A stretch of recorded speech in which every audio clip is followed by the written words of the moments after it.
Bismillahirrahmanirrahim. Assalamualaikum warahmatullahi wabarakatuh. Selamat sore, salam sejahtera kepada kita semua. Pada hari ini, mengukir satu sejarah, walaupun kecil, tapi ada satu sejarah juga antara Provinsi Aceh dan Provinsi Sumatera Utara. Jadi mudah-mudahan ini sudah clear, sudah tidak ada masalah lagi. Berdasarkan putusan Bapak Presiden dan Bapak Mendagri bahwa pulau tersebut sudah dikembalikan kepada Aceh. Jadi mudah-mudahan tidak ada yang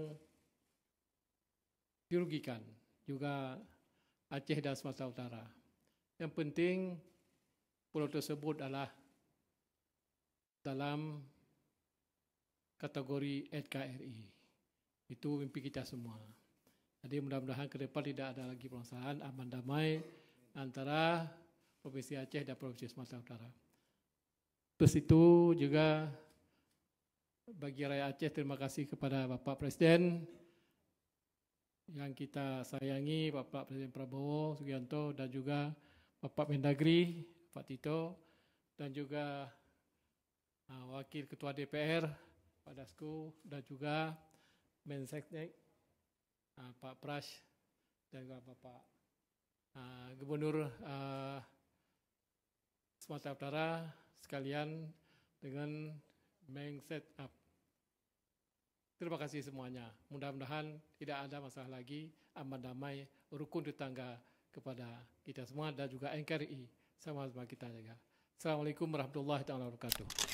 Sama-sama tadi sudah kita dengarkan, sama-sama kita tadi sudah ketahui bahwa 4 pulau yang berada kemarin dikatakan masuk wilayah Sumatera Utara sesuai dengan sejarahnya, sesuai dengan catatannya, dokumennya, mulai tadi disampaikan oleh Pak Mendagri, mohon izin Pak Mendagri, dari tahun 92 dasar peta Topat yang dipakai 1978, itu adalah 4 pulau ini masuk ke wilayah Aceh.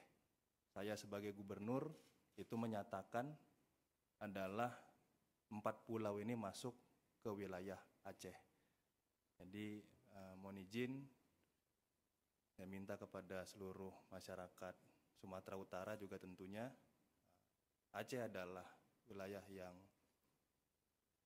bertetangga dengan kita, jangan mau terhasut, jangan mau terbawa gorengan. Oleh karena itu, apapun kondisinya hari ini, untuk seluruh masyarakat Sumatera Utara, kalau ada laporan ke masyarakat Aceh ataupun sejenisnya, saya sebagai Gubernur Sumatera Utara menyampaikan tolong itu diberhentikan, karena kesepakatan hari ini bukan hanya tentang Aceh dan Sumatera Utara, tapi untuk bangsa dan negara kita. Terima kasih atas support dari Bapak Presiden. Oleh karena itu hari ini persoalan tentang 4 wilayah atau 4 pulau ini bisa kami selesaikan dengan baik, dengan bijak.